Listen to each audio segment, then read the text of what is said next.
ESPN's most recent article was from Jeremy Fowler, and it had a lot of juicy gossip in it.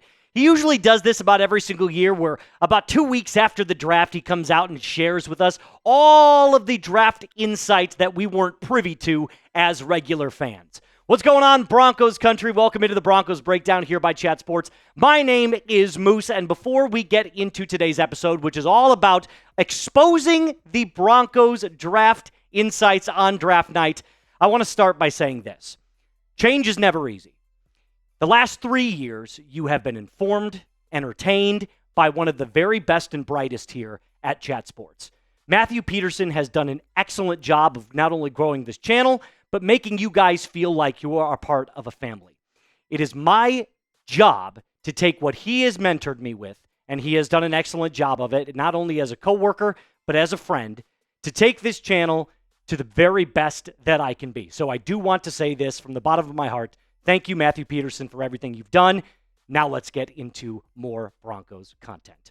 All right, so apparently, Ashton Jeanty was almost a Bronco. And I say that very loosely because the Broncos were reported in this article as having made calls about moving inside to the top 10. In fact, here's what Fowler wrote verbatim. Yes, the Broncos considered moving up in the first round for future running back Ashton Jeanty. They called around at teams picking inside the top 10, but the price simply would have been, quote, too heavy for Denver's liking, per source. And the team eyeing Jeanty, the Raiders, who ended up taking him, was a division rival, thus not a likely trade partner. So, what do we know about what happened on night one for the Broncos? Well, they did make calls about trading up for Ashton Jeanty. That price was obviously too great. And of course, naturally, the Raiders weren't going to make that deal with you. Could you imagine if the Broncos said, hey, we want Ashton Jeanty, and the Raiders were like, hey, we're considering it? That would have been insane work to do an interdivisional trade like that, or not necessarily a trade, but a trade of draft picks. And I'm going to be the first one to say it. Jeanty on the Broncos would have been electric. I mean, could you imagine the Heisman runner-up who had one of the best college football seasons we have ever seen, suiting up for Mile High? I mean, I would have paid tickets like tomorrow to see that happening. But I am content with the Broncos draft.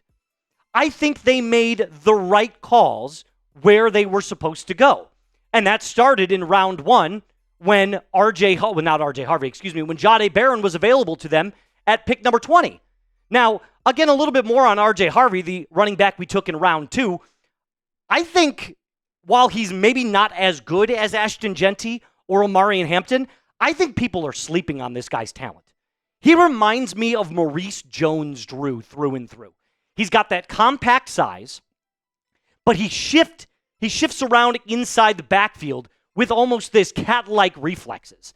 I mean, the way that he moves left to right is so quick and so fast. He is absolutely going to make defenders miss at the next level.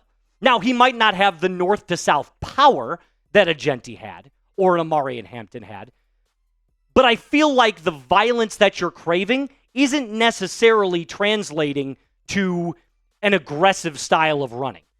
Violence and aggression are not the same thing. Harvey runs with aggression. He lowers his shoulder when he's fighting for that extra yard, but he's not going to plow through you as his first, kind of move, which I feel like Jeanty and Hampton do right off the bat. But if you look at their last season in college, Jeanty played in 2 more games and had 150 more carries than Harvey. And you mean to tell me that these numbers aren't comparable? Sure, Jeanty smoked him in yards. There's no doubt about that. But Harvey had a longer run. His longest run was 80, where Jeanty's was 77. They're almost identical in yards per carry, and they both had over 20 touchdowns in their 2024 college season. And you cannot convince me that Harvey isn't like a step below Jeanty. I mean, like I said, I don't think he's as good, but he is really, really good. And with the Broncos' current running back room, I know I have Jaleel McLaughlin right now as RB1, But Harvey will eventually take over that RB1 spot. It will happen eventually. Will it happen week 1? Maybe. But by week 6, I absolutely believe that Harvey will end up being the Broncos RB1, taking the majority of the snaps. Now, if Harvey is to work in this scheme, which I think he will, this opens up the pass game tremendously for Bo Nix. And one of the things that I noticed watching the Broncos play last year was that they needed to stretch the field more vertically. And that's why you went out and got a guy like Pat Bryant. That's why a lot of people believe that he's the next Cortland Sutton. Devon Vele is going to take the next step. Marvin Mims is going to take the next step. So now you have 4 wide receivers that can stretch the field where you can get these big chunk plays. And I don't mean on a go route necessarily. It doesn't have to be something that you heave the ball 50 yards down the field. But the play action where you can get 15 to 20 yards at a time, that is the most underrated part of any quarterback's passing game. So I think if Harvey is to work, that opens up a lot more possibilities for Bo Nix. Now, a little bit more on Harvey. Fun little deep dive and deep cut here for you. If you were wondering how shifty and how creative he is when he gets the ball in his hands, just take a look at the company that he's with. Ashton Jeanty, obviously, led the entire NCAA in missed tackles forced. 152, he smoked everybody else. But Omarion Hampton was second with 73, and look who's 4 behind him. RJ Harvey with 69. And then to give you even more perspective, 2 guys that were highly touted and went before RJ Harvey, Quinshon Judkins and TreVeyon Henderson, he smoked them. So, look, when it comes to the pick that the Broncos made in round 2, I realized there were a lot of fans that were like, it was kind of a reach. But I trust Sean Payton and George Paton enough to know that they took this guy for a reason. And they took him because they believe that with the right development and right coaching, not only is this going to be a 1-2 punch with Nix and Harvey, but Harvey could absolutely become a Pro Bowl caliber running back. So here's what I'm going to ask you. It's kind of an outlandish question. It's kind of out there. Will RJ Harvey break the Broncos' rookie rushing record set by Clinton Portis back in 2002? 1,508 yards. That's a hefty ask. I'm going to say no, but I think he's very, very close to 1,000 yards his rookie season. That much I can tell you firsthand, but let me know in the comment section below. Okay, here's another thing I thought was really cool. Jahdae Barron has a Broncos connection, and it comes in the way of who's leading the Broncos defense. So I'm really excited to share with you kind of the history between Barron and what the Broncos are doing right now. But first, if you want to support the first-round pick for the Denver Broncos in 2025, make sure you shop his jersey with our friends over at Fanatics. I've already bought 2 jerseys from Fanatics, and I can tell you wholeheartedly, I will be ordering another one, this one probably, heading into the 2025 season. So here's what I did for you. I took this link, put it in the comments and description of today's video. If you want to start your 2025 shopping with all the best Broncos gear, do it with our friends over at Fanatics. Okay, so Broncos defensive coordinator Vance Joseph, he has a cousin named Terry Joseph.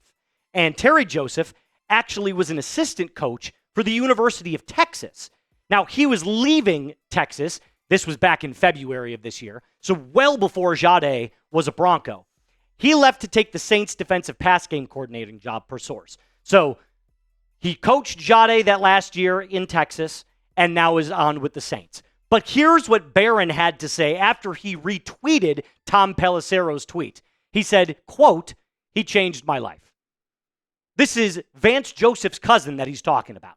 So obviously, Vance and Terry talk, and when Jahdae was available at pick 20, there was nothing but glowing words to be said about Jahdae the player.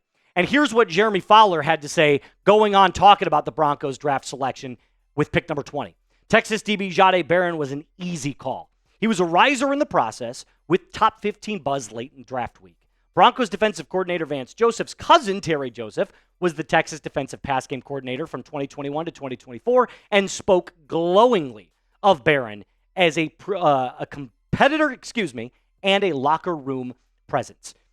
I can tell you firsthand, watching Barron's answers at the NFL Combine, he's got a great head on his shoulders. He's a really good kid.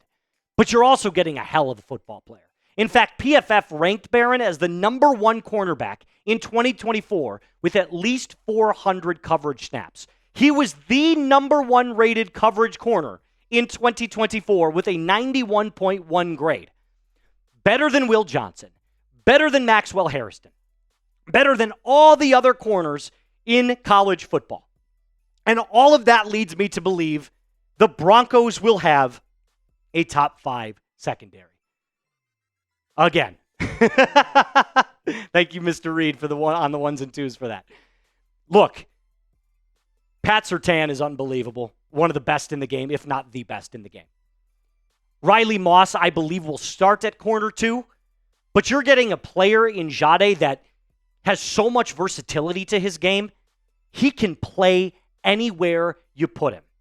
And Jaquan McMillan, while I did like the way he stepped up in 2024 in the latter half of the season, I feel like it would almost be a disservice to your number 1 pick in the first round to not put him at that slot, that nickel corner position. Again, who's going to stop this no-fly zone? This is an unbelievable defense that we have brewing here in Denver. It is ranked number 1 last year in sacks, 67. And now adding another player of Barron's caliber, plus the already really talented players and productive players that we have in this secondary, I am so excited for the 2025 NFL season. And speaking of, how many wins will the Broncos have in 2025? I started off by thinking that this was going to be a 10-win team, but the more and more I think about it, the high end right now looks like 13 to me. But I'm going to split the difference. I'm going to say 11 right now. I'm going to say 11-6, and I also think they win the AFC West. I don't think the Chiefs have it this year. I think they're going to regress. I think people figured out the best way to get to the Chiefs. Although, I'll tell you this, last year they had an unbelievable run. Don't know how it was because most of those games they played terribly and still found ways to win. So let me know what you think in the comment section below. That's going to do it for us on today's episode. Remember to subscribe to the channel. Like this video. We're trying to get to 500 likes on my very first video as the Broncos full-time host, and share this with a Broncos friend in your life. My name is Moose. Until next time, be cool.